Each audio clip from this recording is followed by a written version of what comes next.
de vaciar la vejiga una vez que ya está llena, ¿no? Entonces, justamente ahorita yo tengo mi vejiga un poquito llena, pero bueno, ya empezó la clase, entonces voy a decidir ir al baño a hacer pipí hasta después de la clase. Entonces, bueno, justamente ahorita yo tengo la capacidad de decirle a mi cerebro que en este no es momento de orinar.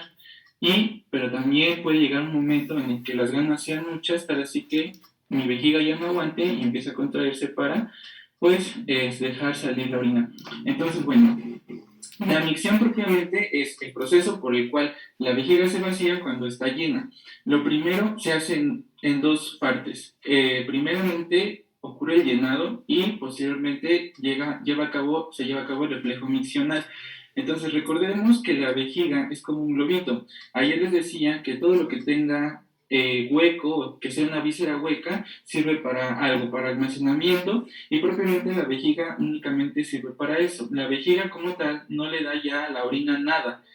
La orina, después de que pasó por la papila, por la pelvis renal, bajó por los ureteros, ya no tiene ningún cambio en sustancia, ¿no? Ya no se le agrega ni bicarbonato, ya no se le agrega agua, ya nada.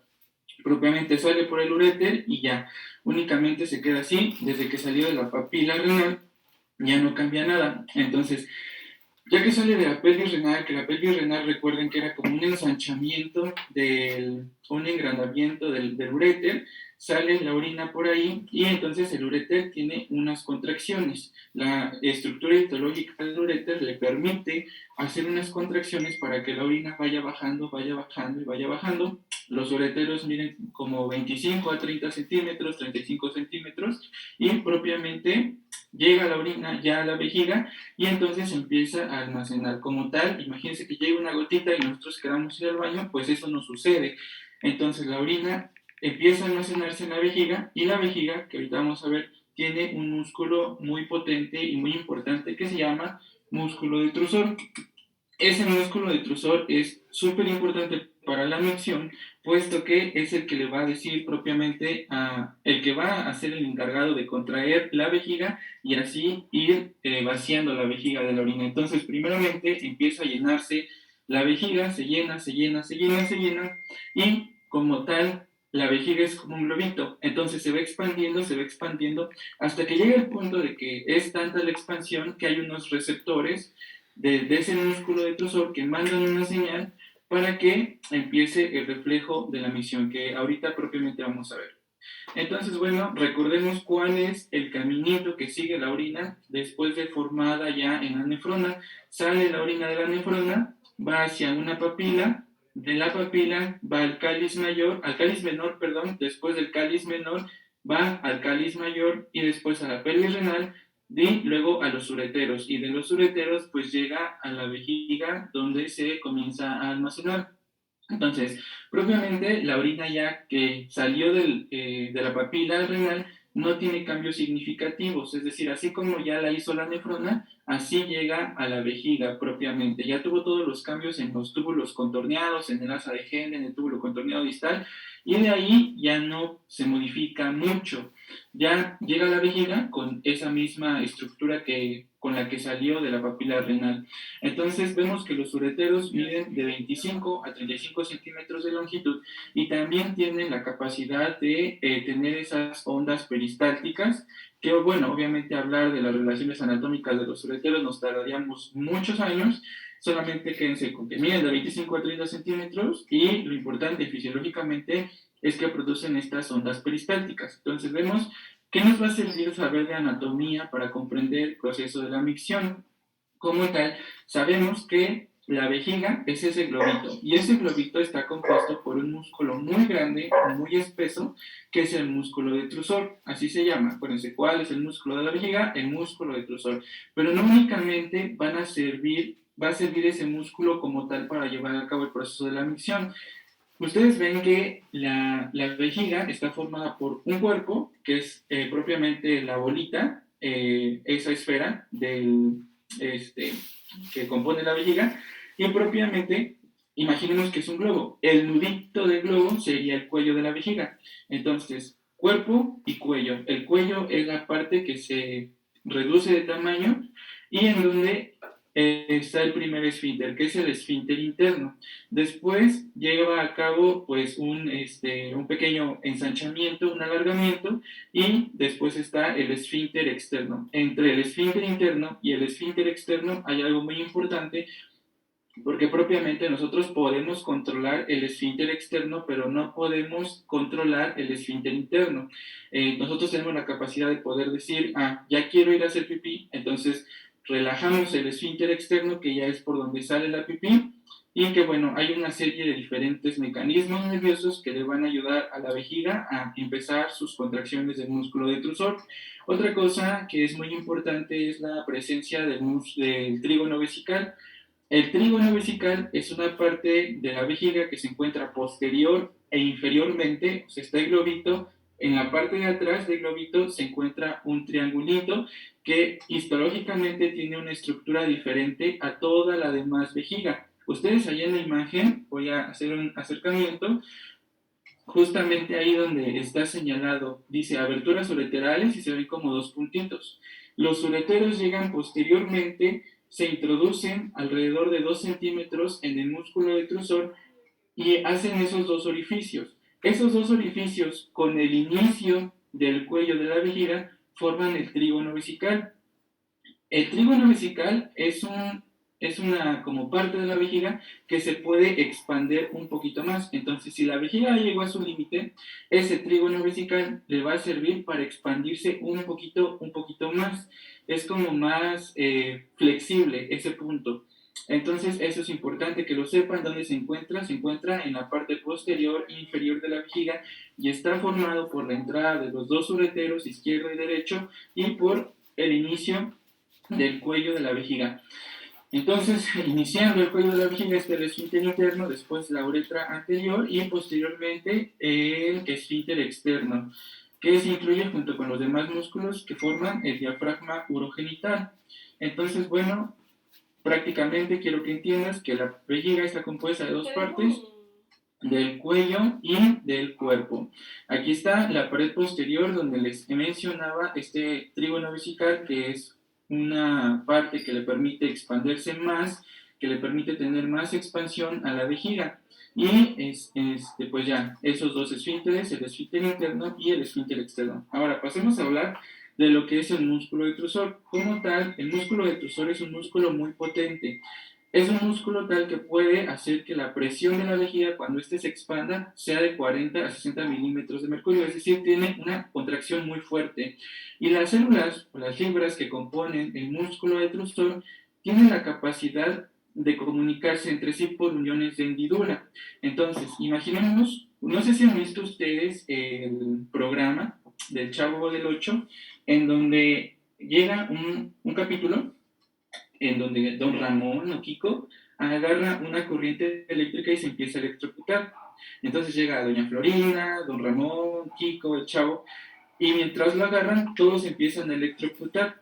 Pues imaginemos que esos personajes del Chavo del 8 son el músculo detrusor, que cuando empieza a activarse una fibra o una célula, tiene la capacidad con esas uniones de hendidura de transmitirle iones y así todas las células estén empezando a funcionar, estén empezando a contraerse y a tener una actividad eléctrica.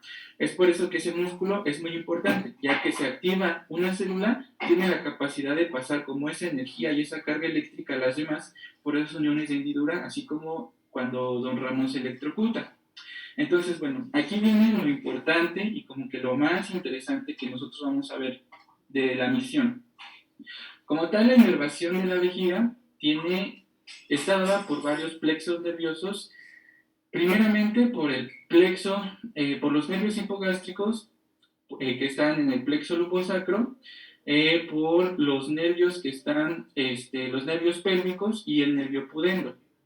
Estos plexos van a servir para enviar las señales que pueden integrarse en la médula o pueden ir más arriba. Entonces, bueno, vamos a empezar. Imaginemos que mi vejiga se está llenando, entonces se está expandiendo y llega un punto en el que los receptores del músculo detrusor ya están muy inflados, ¿no? O empieza a llenarse, empieza más su capacidad, está teniendo ya mucha orina resguardada.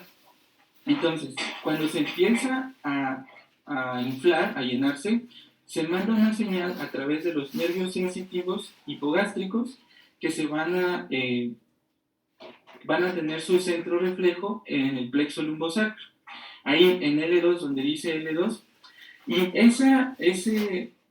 como esa señal le va a permitir al músculo detrusor que empiece a relajarse. ¿Por qué a relajarse? Porque empieza a guardar un poquito más de orina. Entonces, ese plexo sensitivo empieza a sentir propiamente que el músculo detrusor está empezando a llenarse, entonces en lugar de contraerse, manda una señal a la médula y esa señal regresa al músculo detrusor para que dice, relájate, que tienes que empezar a llenar. Entonces ese músculo se va a relajar y empieza el llenado. Propiamente, ya después de que llega a un límite en el que ese músculo, gracias, en que ese músculo llegó a su límite. Entonces, en ese momento, otro plexo, que es el plexo lumbosacro, ese plexo va a llevar una señal, igual se va a integrar en la médula, pero esa señal va a subir al centro pontino en el tronco encefálico. Y en ese tronco encefálico va a llegar hasta la corteza frontal del cerebro. Cuando llega a la corteza frontal del cerebro, nosotros tenemos la capacidad de decir, sí, ya es hora de ir a hacer del baño o todavía no. Entonces, si decimos todavía no, el cerebro manda la señal para que la vejiga siga sin contraerse. Pero si decimos, ya tengo que ir al baño, ya estoy en el lugar adecuado para poder ir a hacer pipí, entonces ocurre algo. Regresa la señal por el plexo sacro y el plexo sacro, por esos nervios parasimpáticos, empiezan la contracción de la vejiga. Entonces empieza a contraerse la vejiga y otra señal hacia el nervio pudendo, y el nervio pudendo es el que se encarga de inervar el esfínter externo.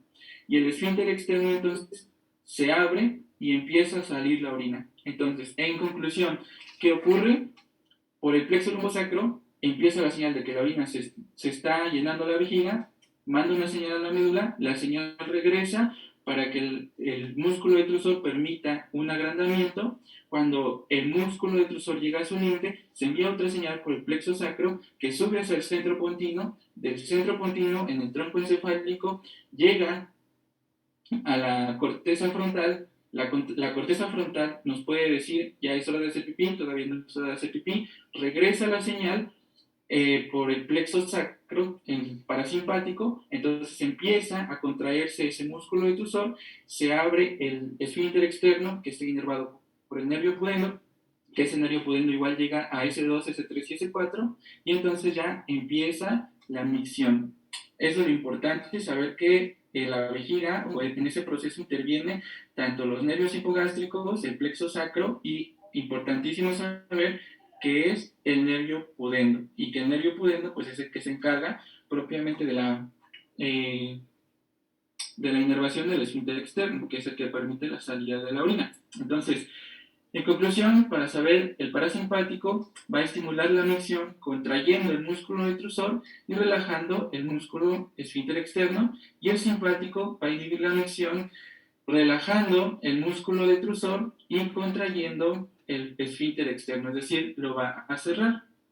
Y bueno, propiamente aquí está una imagen en donde pues la hizo Guyton, está muy bien hecha, no es cierto, lo hice yo, en donde ahí en ese globito pues está representando la vejiga, la uretra está representada por ese cilindro y pues ahí al lado derecho ven la médula con ese palito rojo y el cerebro en donde se va a pues propiamente llevar esa señal en la corteza frontal. Y aquí vemos una imagen padre, importante, que nos habla de las contracciones miccionales.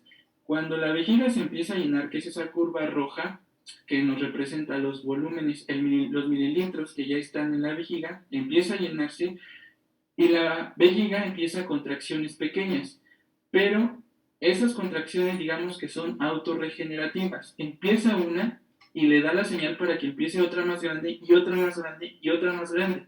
Por eso llega un momento en el que ya no nos podemos aguantar las ganas de ir a hacer del baño, porque las contracciones que está teniendo la vejiga ya son muchas, entonces ya dice, por favor, ya necesito sacar la orina.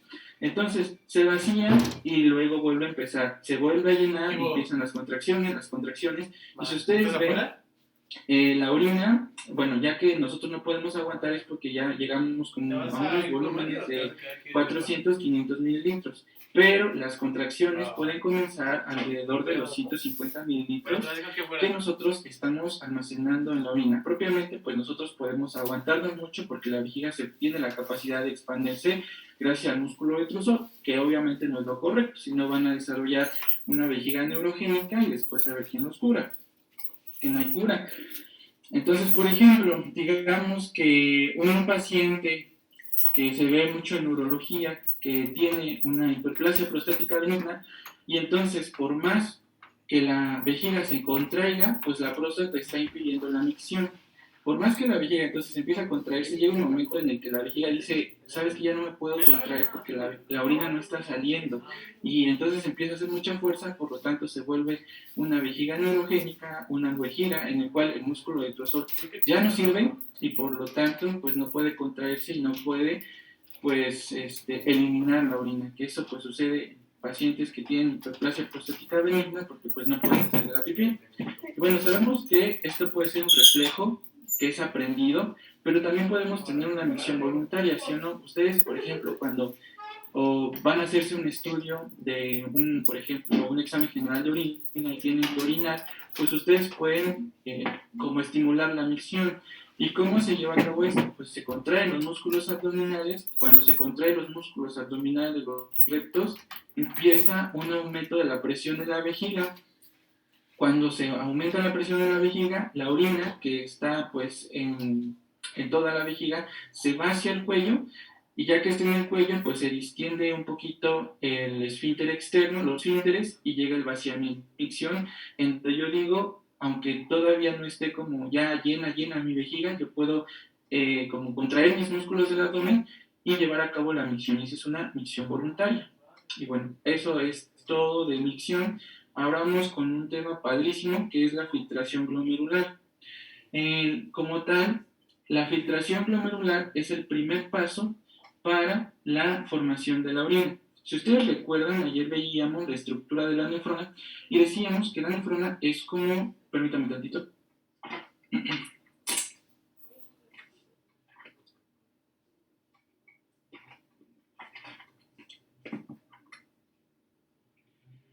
tiene como dos partes, un glomérulo y un sistema tubular. Y ya ustedes, pues, como ayer tuvieron una clase magistral de la nefrona, ¿qué sigue después del glomérulo? ¿Qué estructura de la nefrona sigue después del glomérulo? Túbulo proximal. El túbulo proximal. Túbulo proximal, ¿así se llama? Nombre y apellido. Túbulo contorneado. Sí, no me digan, como un compañero contestó cuando le dijeron nombre y apellido y dijo Juan Manuel Rodríguez Gutiérrez, ¿no? Estamos hablando del nombre y apellido de las estructuras, ¿sale? Entonces, túbulo contorneado proximal, después, ¿qué sigue? La porción delgada del asa de Henle, o fina. ¿Porción delgada qué? Porción descendente. Y luego, la porción delgada ascendente del asa de Henle. Y luego, la porción gruesa ascendente del asa de Henle. Y luego, el túbulo contorneado distal. Y luego, el túbulo conector. Túbulo conector. Y luego, conducto conector. Les faltó uno. Túbulo conector.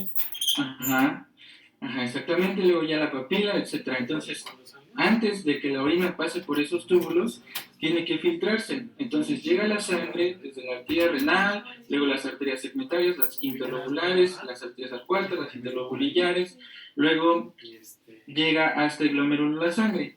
Entonces ahí en esa imagen, presten mucha atención, está representando los pasos para la formación de la orina. Primero, ahí llega la arteriola aferente. Aferente es la que entra y posteriormente sigue como un penacho en donde esa arteriola empieza a modificarse y se hace en forma de bolita, ¿no? Es como una bola de estambre. Esa bola de estambre le va a servir al glomérulo como coladera, y esa coladera va a permitir que se filtre o que no se filtren las diferentes sustancias. Como tal, toda la cápsula de Bowman tiene muchas estructuras. Tanto tiene la membrana de esos capilares, ¿no? La membrana de ese capilar, también tiene la membrana basal y también tiene los podocitos. Toda esa superestructura permite la realización del ultrafiltrado. Entonces, imagínense que ustedes agarran una coladera y quieren, por ejemplo, colar harina porque se les cayó al piso, ¿no? Y no quieren que tenga basura. Entonces, esa coladera es el capilar glomerular que permite que la sangre se filtre, excrete lo que tenga que excretar, pero posteriormente también se modifica la orina en esos tubulares. Entonces llega por la arteriola aferente a la sangre, se forma el capilar glomerular y sale la sangre por la arteriola eferente. Para que se acuerden, eferente egresa, o sea, sale. La filtración es el primer paso para que la orina se produzca. Entonces, cuando llega la sangre al capilar glomerular, puede filtrarse o puede seguir el camino. Si se filtra, entonces aquí vemos cómo están estos pasos numerados del 1 al 4. Cuando llega la sangre y puede filtrarse para formar la orina, es el paso número 1. Pero luego, cuando pasa al túbulo contorneado proximal o a las demás estructuras de la nefrona, la sangre o todo el producto que ya se filtró y que pasó a la cápsula de Bowman, es decir, ya salió del capilar glomerular, ya pasó a la cápsula de Bowman para recorrer todo el túbulo de la nefrona.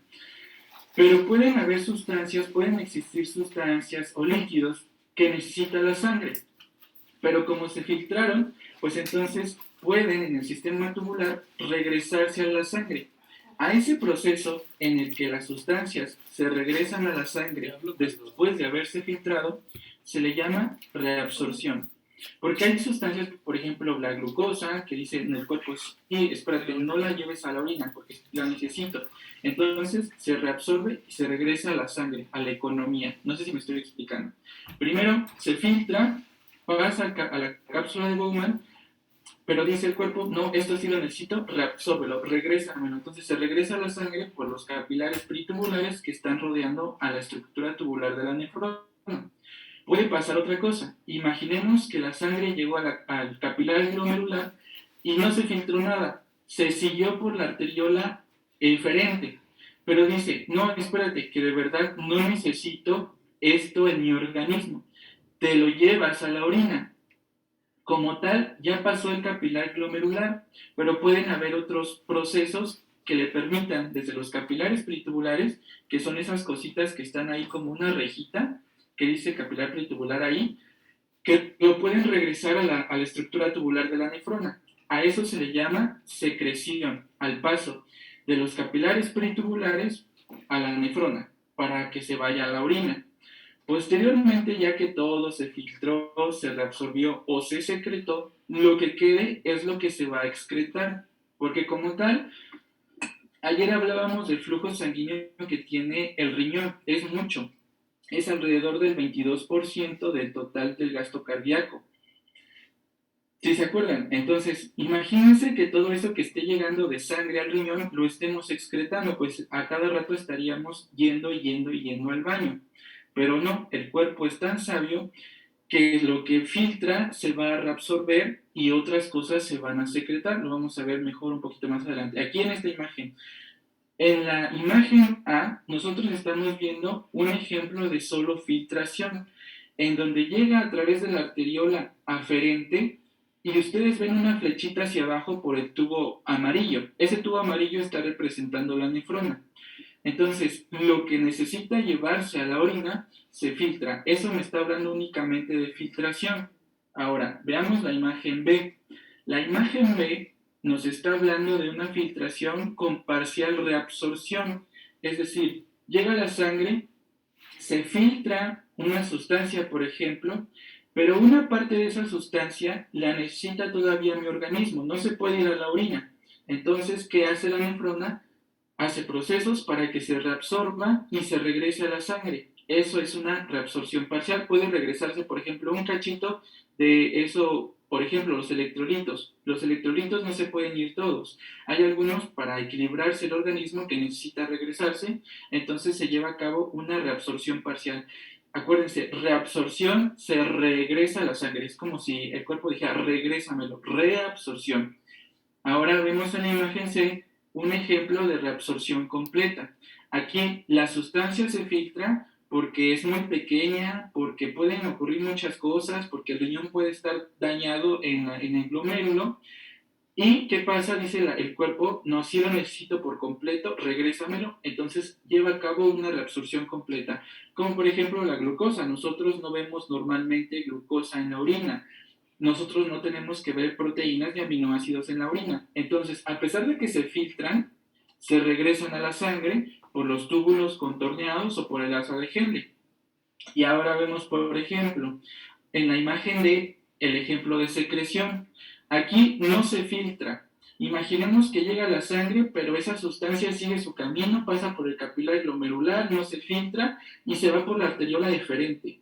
Cuando pasa entonces por los capilares peritubulares que están rodeando a la nefrona, el cuerpo dice, no sabes que no lo necesito, sí llévatelo. Entonces, de la sangre pasa a la nefrona para que ahí ya se excrete, por ejemplo, los ácidos, las bases, que cuando el cuerpo necesita equilibrarse, los puede excretar de manera rápida. Por ejemplo, el bicarbonato o el dióxido de carbono lo puede excretar de manera rápida. Hay otros mecanismos como el pulmón, etcétera, pero la orina también participa en ese equilibrio ácido básico. Entonces, aquí están los ejemplos. Filtración, cuando pasa del capilar glomerular a la cápsula de Bowman y se va. Reabsorción, cuando de la nefrona pasa a los capilares peritubulares, se regresa al cuerpo. Y secreción, de los capilares peritubulares se regresa a la nefrona.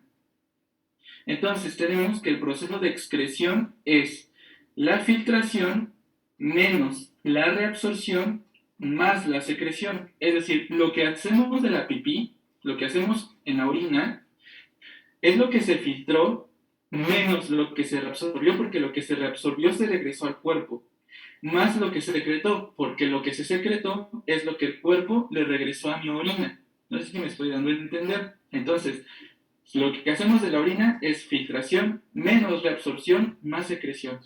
Es como una suma, una formulita. Entonces, la mayoría de las sustancias, obviamente, algunas son tóxicas para el cuerpo, algunas otras son desechos metabólicos, algunas otras no lo necesita el organismo, por lo tanto deben eliminarse de la sangre a través de la orina. Y propiamente, pues eso es la función de la orina, ¿no? Llevarse lo que el cuerpo ya no necesita. Pero estos mecanismos, como lo vamos a ver más adelante, están regulados por diferentes autoacoides, por diferentes mecanismos que realiza el riñón para excretar o no excretar dichas sustancias. Entonces ahí en esa manchita están viendo, por ejemplo, creatinina, urea, que son compuestos que presencialmente pues sí se tienen que excretar porque son desechos metabólicos de algunas sustancias que si el cuerpo las tuviera pues serían tóxicos. Y también, por ejemplo, que puede excretar cloro y sodio. Si el cuerpo está teniendo una hipernatremia, entonces el cuerpo va a hacer mecanismos para que el riñón excrete una gran cantidad de sodio y así esa hipernatremia pues se pueda equilibrar. Pero hay otras cosas para que definen esta filtración glomerular. Entonces aquí está como un resumen. El primer paso para la formación de la orina es la filtración. Ahora, ojo, ¿cuánto es lo que se filtra? Se filtran, eso pregunta de urología, pregunta de neurología, pregunta de examen de orina y de fisiología. ¿Cuál es la tasa de filtración glomerular? 180 litros de orina al día. Se filtran. No quiere decir que eso nosotros hagamos de pipí. ¿Cuál es lo que nosotros hacemos de pipí al día? Tiene que ser como litro, litro y medio. Lo que se filtra, lo que pasa del capilar glomerular a la cápsula de Bowman son 180 litros al día o 125 litros por minuto. Pero nosotros pues hacemos en la orina 1 litro o litro y medio al día conforme a las demandas de líquido que tenga el cuerpo. Pero obviamente pues varía por ingesta, por la edad. Algo que se me olvidó comentarles ayer es que las mujeres, filogenéticamente hablando, tienen una mayor cantidad de grasa en sus capas de la piel. Eso provoca que la mujer tenga un poco menos de agua, porque a mayor cantidad de grasa en la piel, hay como una menor cantidad de agua. Entonces, si un cuerpo de 70 kilogramos de un adulto varón tiene un 60% de agua, las mujeres tienden a tener, por ejemplo, un 50% de agua por esa característica filogenética. No quiero decir que sean gordas y así, ¿no? No, es una característica filogenética que ya está dilucidada desde mucho antes. Y bueno, en el filtrado glomerular, el filtrado es como una UNAM, ¿no? La UNAM pues realiza un examen para que entre quien tenga que entrar y a quien no lo rechaza. Entonces, así es el filtrado glomerular. Si hay sustancias que no pueden pasar, pues entonces no se filtran. Por eso está la membrana basal, los pedicelos, etc. Por ejemplo, en la orina nosotros no podemos ver proteínas. Cuando orinamos, nosotros no vemos sangre. Si no el riñón, pues no tendría nada. O sea, imagínense que desde la arteria renal se conectara con la uretra, pues entonces estaríamos excretando sangre. Pero no, lo que excretamos es orina, que no debe de tener sangre en una normalidad, que obviamente cuando una persona está enferma, etcétera, pues sí puede tener hematuria, pero en la normalidad no hay células sanguíneas, no debe de haber proteínas ni nada. Y bueno, debe de haber una similitud de concentración de sales y moléculas tanto en el filtrado como en el plasma, porque es lo mismo que se está filtrando, lo mismo debe de tener pues la sangre. Y cuando hay ese desequilibrio, pues bueno, pero bueno, para que no digan que es mucho texto, vamos a verlo en una imagen representativa. Aquí está cuánto de sangre llega a mi capilar glomerular. Ustedes vean, hasta arriba dice que es cuánta sangre llega, 625 mililitros por minuto. De esos 625 mililitros por minuto que llegan al capilar glomerular, únicamente van a caer como en la coladera, van a irse para la formación de la orina 125 mililitros por minuto. De 600 que llegaron, únicamente 125 mililitros van a filtrarse. Ahora, vean, de esos 125 mililitros que ya se filtraron, 124 van a regresarse a la sangre, porque son cosas que aún no necesita el cuerpo. Entonces, por lo tanto, 1 mililitro por minuto es lo que se va a la orina. De los 625 mililitros por minuto que llegan, solamente se está excretando para la orina 1 mililitro por minuto. Entonces es como, ojo con estos datos porque nos podemos confundir. Lo demás se reabsorbe, lo demás pues se regresa a la sangre, ¿sale? Aquí está la membrana de la filtración para que ustedes la conozcan. Entonces, propiamente, aquí está la coladera de la que yo les platico, que tiene varias capas. Tiene el endotelio vascular y como ustedes ven en la parte de abajo, en la parte inferior, tiene como unas fenestraciones. Esas fenestraciones van a estar permitiendo o impidiendo el paso de bicarbonato, el paso de sodio, el paso de cloro, etcétera, para la formación de la orina. Y luego tiene una membrana basal. Esa membrana basal es muy importante porque tiene carga negativa. Y entonces, recordemos, ¿qué carga tienen la mayoría de las proteínas del cuerpo? Negativa. Por eso, entonces, si las cargas de las proteínas son negativas y esa membrana basal tiene carga negativa, entonces está impidiendo su filtración. Es una de las razones por las que las proteínas no se filtran. Si esa membrana está dañada o el endotelio está dañado, obviamente pues se van a empezar a filtrar las proteínas y nosotros lo vemos en el examen general de orina como presencia de proteínas, la proteinuria, y entonces nos está hablando de un daño renal. Y por último, que es el epitelio, que son los podocitos, que los podocitos después forman pedícelos, que son como las ramitas de los podocitos, que también van a estar permitiendo o impidiendo el paso de la sangre para la filtración de la orina. Y entonces, ¿cómo está compuesta la barrera de filtración? Por las tres capas: el endotelio del capilar, que tiene las fenestraciones, la membrana basal, carga negativa, y los podocitos. La suma de los capilares glomerulares más la cápsula de Bowman me dan por completo el glomérulo, porque luego sí lo preguntan. Entonces aquí nosotros tenemos una tabla y en esta tabla me gustaría decirles que la capacidad de filtración es inversamente proporcional al tamaño de la sustancia que se está filtrando. ¿Esto qué quiere decir? Que entre más pequeña es la sustancia, más va a tener la capacidad de filtrarse. Aquí en la tabla, ustedes en la parte izquierda tienen diferentes sustancias que cuando llegan al capilar glomerular, dependiendo su tamaño, aquí solamente estamos hablando del tamaño, pueden pasar a la orina o no pueden pasar. Entonces, Masa molecular, digamos que es el tamaño de las sustancias que están en el lado izquierdo, y la capacidad de filtración, si es 1, quiere decir que se puede filtrar así bien chido. Si disminuye de 1, quiere decir que su capacidad de filtración es muy poca. Entonces, por ejemplo, el agua, que su masa molecular es de 18, se puede filtrar muy bien. El sodio también, la glucosa también, pero después eso se regresa a la sangre. La inulina también, y esa donde dice 17,000, no me acuerdo qué sustancia es, porque le puse 17,000, no sé por qué, pero después les digo, no me acuerdo la verdad qué sustancia era, pero esa sustancia, si ustedes ven, es muy grande, tan grande que la capacidad de filtración, la capacidad que tiene para filtrarse y pasar a la orina es muy poca, es de 0.75. Ahora digamos la albúmina es una molécula ya de demasiado tamaño, de 69,000 que de masa molecular, entonces reduce su capacidad de filtración. Pero aquí estamos hablando del tamaño. Ahora, hay otras como condiciones que participan en la filtración, como la carga eléctrica. Las fenestraciones, que son los circulitos que ustedes veían en los capilares, en la capa del capilar, sí se acuerdan, ¿no? Como de los circulitos, tienen como un tamaño de 8 nanómetros. Mioglobina, sí, cierto, exactamente, la mioglobina. Ese circulito permite el paso, obviamente, de sustancias que sean de un menor tamaño de 8 nanómetros. Entonces, veamos, por ejemplo, la albúmina tiene 6 nanómetros de tamaño. Es decir, si quisiera pasar por esas fenestraciones, lo pudiera hacer porque es más pequeña. Pero pasa que la albúmina es una proteína del cuerpo, y como la mayoría de las proteínas del cuerpo, tiene carga negativa. Entonces, cuando pasa por esas fenestraciones, se pega con la membrana basal, y esa membrana, si ustedes recuerdan, yo les dije, tiene carga negativa. Por lo tanto, pues se repele y ya no puede filtrarse. Entonces, no solamente influye el tamaño, también influye la carga eléctrica de las cosas que estén por filtrarse.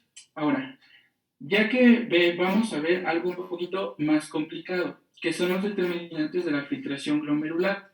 Aquí vamos a hablar de fuerzas, y esas fuerzas las están ejerciendo lo que contiene la sangre. Por ejemplo, digamos que el sodio va a ejercer una fuerza, y esa fuerza ejerce una presión. La glucosa va a ejercer una fuerza. Todo lo que traiga la sangre va a ejercer fuerza.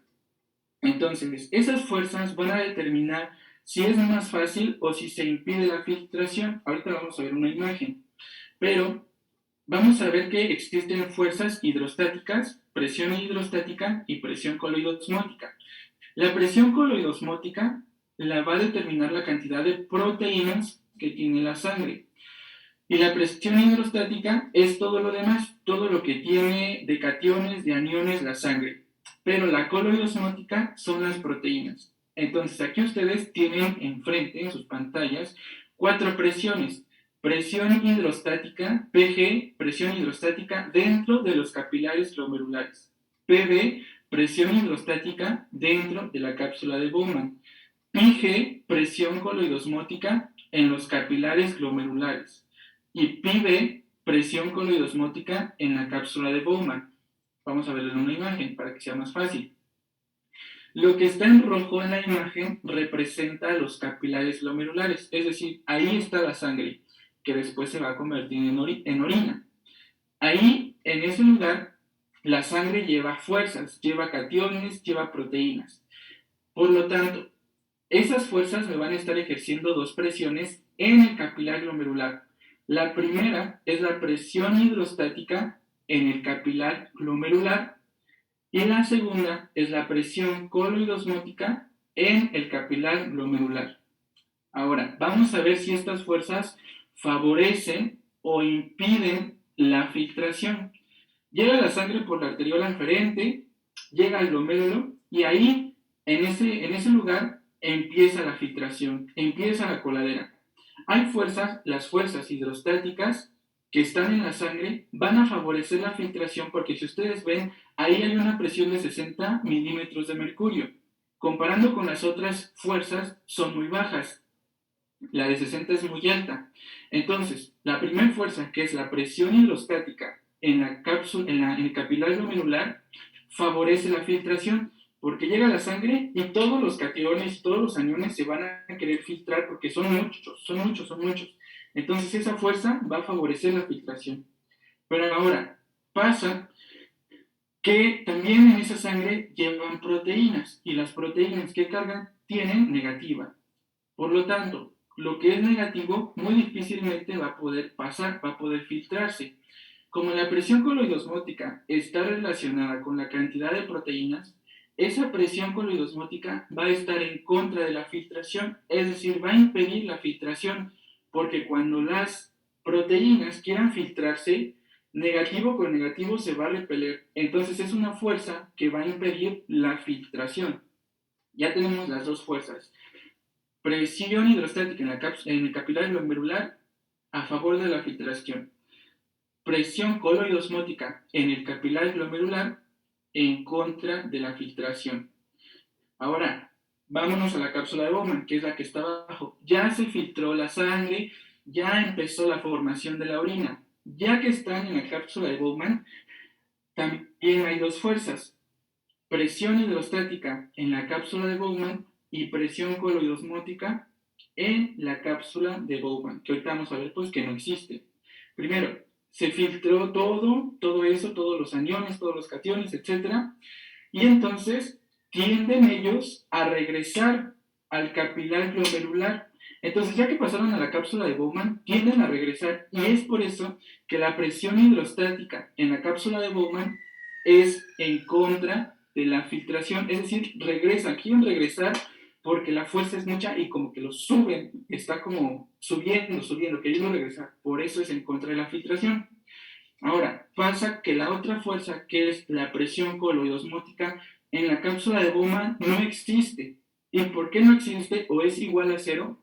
Porque no se filtran las proteínas. Si no se filtran las proteínas, entonces no va a haber presión coloidosmótica en la cápsula de Bowman. No sé si me voy a explicar. Por eso ahí no está como mencionada en esa cosita amarilla que representa la cápsula de Bowman, no está presión coloidosmótica, porque ahí ya no hay presión coloidosmótica.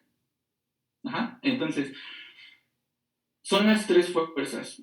Las dos fuerzas que son a favor de la filtración, anótenla, a favor de la filtración son la presión hidrostática en el capilar glomerular y la presión coloidosmótica en la cápsula de Bowman, si tan solo existiera.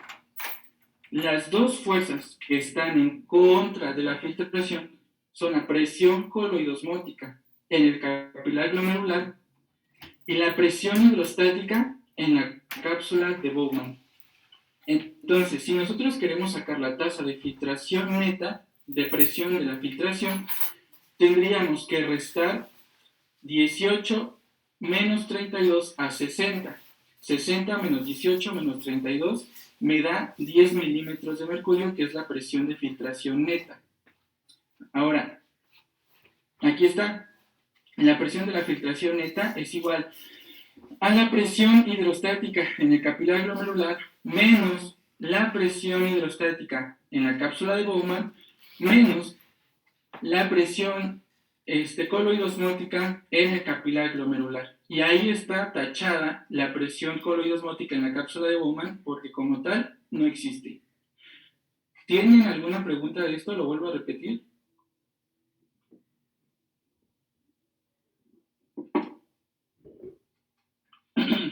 No, ninguna.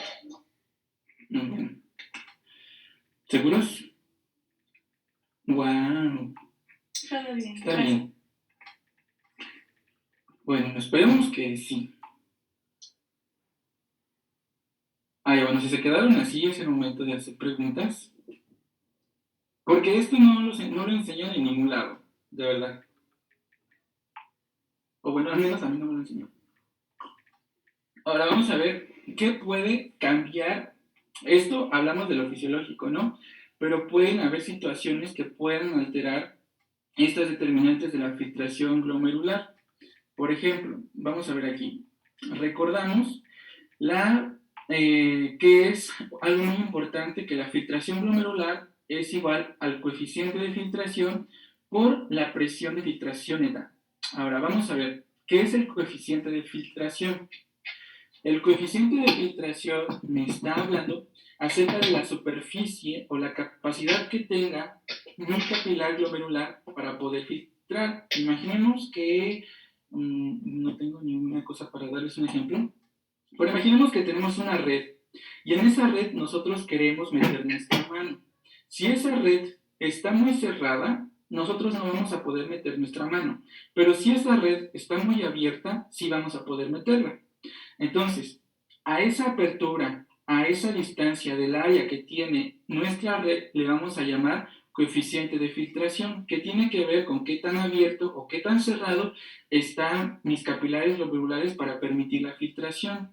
Entonces, el coeficiente de filtración nosotros lo podemos sacar si dividimos la filtración glomerular, que es 125 mililitros por minuto, sobre la presión de filtración neta. ¿Cuánto era la presión de filtración neta? 10 milímetros de mercurio. Entonces ustedes hagan la división. 125 mililitros por minuto sobre 10 milímetros de mercurio. ¿Cuánto les dan? 12.5. 12.5. Entonces, el coeficiente de filtración que tiene las nefronas, bueno, en especial el glomérulo, es muchísimo, muy alto a la filtración que pueden realizar las otras células sanguíneas de mi cuerpo, que es alrededor de 2.5, creo. Entonces, 2.5 a 2.5 pues no se compara. Por lo tanto, esa cantidad, ¿qué me quiere decir? O sea, ¿qué es el coeficiente de filtración? Quiero decir que el glomérulo tiene una buena capacidad para filtrar, porque están extendidas sus áreas para que permita la filtración y ya. Eso es lo que me quiere decir el coeficiente de filtración, que aquí lo vemos, aquí hay una imagen. Pero ahora, ese coeficiente de filtración se puede como alterar, ¿sale? Entonces, aquí vemos que el coeficiente de filtración está relacionado, ya les dije, con el área superficial de los capilares. Si están muy cerrados o si están muy disminuyen, es decir, los espacios se hacen más pequeños, no va a poder pasar la orina, por lo tanto no se filtra. Entonces, si el coeficiente de filtración disminuye, la filtración glomerular también va a disminuir. Pero vemos la contraparte. Si el coeficiente de filtración aumenta, es decir, los espacios se hacen más grandes por procesos patológicos y el coeficiente de filtración aumenta, pues va a caber más orina. Por lo tanto, la filtración glomerular va a estar aumentada. Eso es hablando del coeficiente de filtración. Ahora, las presiones de las que les acabo de hablar también van a tener efecto en la filtración glomerular.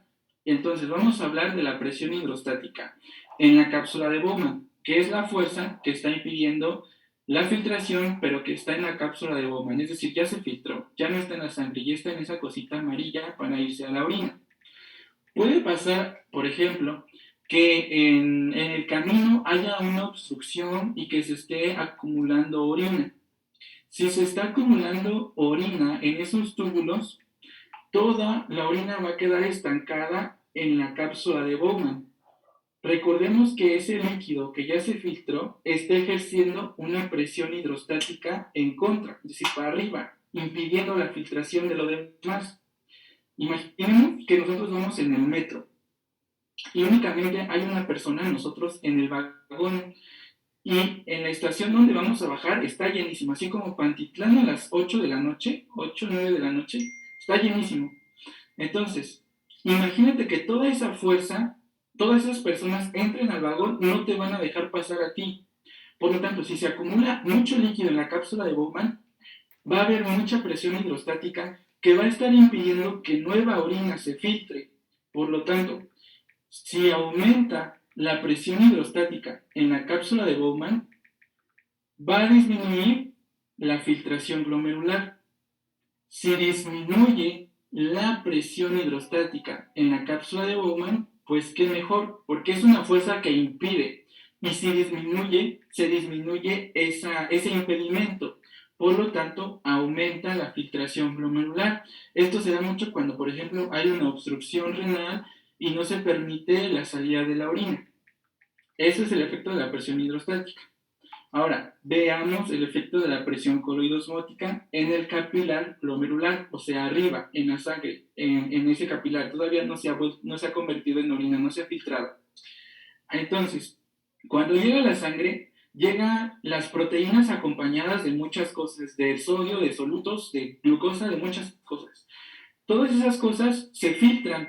Es como cuando un amigo te da un ride, ¿no? Y entonces lleva muchos amigos y los va dejando en sus casas. Los va dejando en sus casas y al último se va el dueño del coche o los dueños del coche. Entonces, así pasa con la sangre y las proteínas. Llega la sangre con mucha cantidad de proteínas a la arteriola aferente y esas proteínas no se filtran. Entonces, la concentración de proteínas va a estar muy aumentada cuando llegue a la arteriola eferente. ¿Sí saben por qué? Pues porque ya todos los solutos se filtraron, es decir, las proteínas quedaron solitas. Por lo tanto, la concentración de las proteínas plasmáticas aumenta en un 20% en la arteriola eferente, ya que está saliendo, a comparación de la arteriola aferente. Pero, ¿esto por qué está dado? La presión coloidosmótica influye en varios factores. Influye la presión coloidosmótica en el plasma arterial, es decir, qué tantas proteínas hay en todo mi cuerpo, y también la fracción de filtración, porque si es más grande la superficie para que puedan pasar las cosas, lo que se tenga que filtrar, entonces puede llegarse a filtrar proteínas.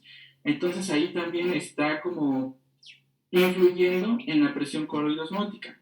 Pero ahora veamos qué sucede si esto se modifica. Si la presión coloidosmótica en el plasma aumenta, es decir, si mi cuerpo tiene muchas proteínas que están ejerciendo mucha presión coloidosmótica, esa sangre va a llegar a mi arteriola aferente, con una presión coloidosmótica en el capilar glomerular también elevada. Si hay mucha presión coloidosmótica, recordemos que es una fuerza en contra de la filtración. Por lo tanto, si aumenta la presión coloidosmótica en el capilar glomerular, se disminuye la filtración, porque hay muchas proteínas y tantas proteínas, tantas cargas negativas, no me van a permitir una buena filtración, ¿sale? Por lo tanto, si aumenta la presión coloidosmótica en el capilar glomerular, disminuye la filtración glomerular. Y ojo, porque así son las preguntas del examen que les voy a aplicar. Efecto del aumento de la presión coloidosmótica en el capilar glomerular. Y obviamente no es necesario que se lo aprendan, es necesario que ustedes sepan razonarlo. Si saben razonarlo, van a poder contestar adecuadamente el examen. Entonces, ahora vamos a hablar de la presión hidrostática en el capilar glomerular. La presión hidrostática es la que más, como el papel protagonista de las presiones que van a modificar la filtración glomerular. Esta está influida por varias cosas.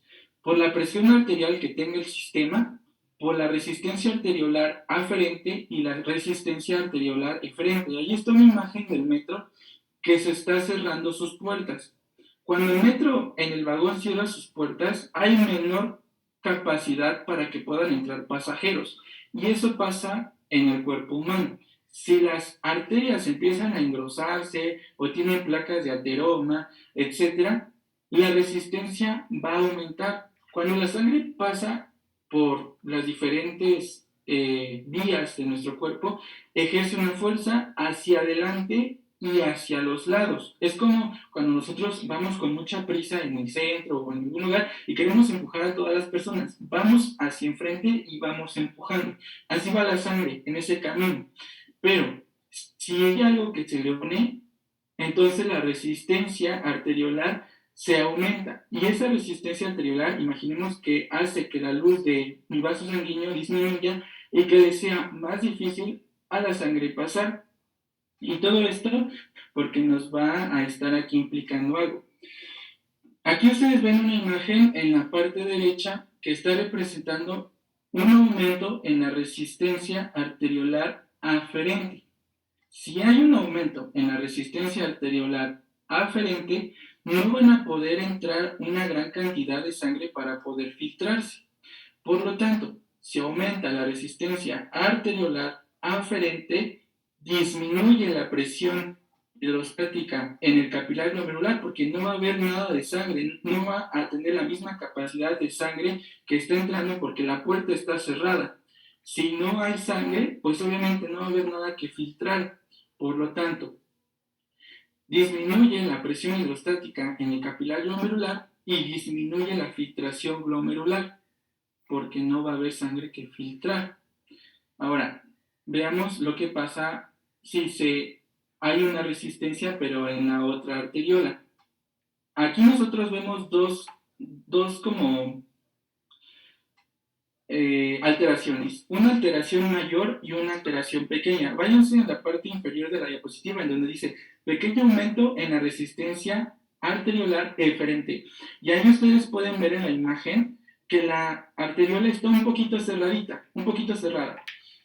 Cuando está un poquito cerrada, la presión hidrostática en el capilar glomerular va a aumentar porque como no se está saliendo la sangre que ya debe irse por la arteriola eferente, pues obviamente se está acumulando en el capilar glomerular. Por lo tanto, la presión hidrostática va a aumentar porque no puede irse, no puede salir, porque está un poquito cerrada la puerta de salida. Por lo tanto, si aumenta la presión hidrostática en el capilar glomerular, aumenta la filtración glomerular, pero eso solamente ocurre cuando hay un pequeño aumento en la resistencia de la arteriola eferente. Pero ahora veamos qué ocurre si hay un aumento 3 veces mayor en la arteriola eferente. Si imagínense que la puerta ya está de salida más y más cerrada. Si ya está más y más cerrada, ni siquiera las proteínas van a poder pasar. Entonces, muchas proteínas van a estar acumuladas en el capilar glomerular. Esto me va a producir que la presión coloidosmótica en el capilar glomerular aumente. Y si muchas proteínas se acumulan en ese lugar, la filtración glomerular, ¿qué va a suceder? Pues se va a disminuir por la gran cantidad de proteínas que están presentes y que están impidiendo la filtración. ¿Sale? Y bueno, ahora vamos a ver el día de mañana cómo afecta las diferentes hormonas, los diferentes autacoides, cómo afecta la adrenalina, la noradrenalina, el sistema nervioso simpático, en cuánto se filtra o cuánto no se filtra, porque imaginemos que estamos teniendo una pérdida sanguínea muy grande. Entonces, si nosotros estamos perdiendo una cantidad de sangre muy extensa, van a haber mecanismos que digan al riñón, ¿sabes qué? Ahorita no puedes filtrar tanto porque el paciente está perdiendo mucha sangre.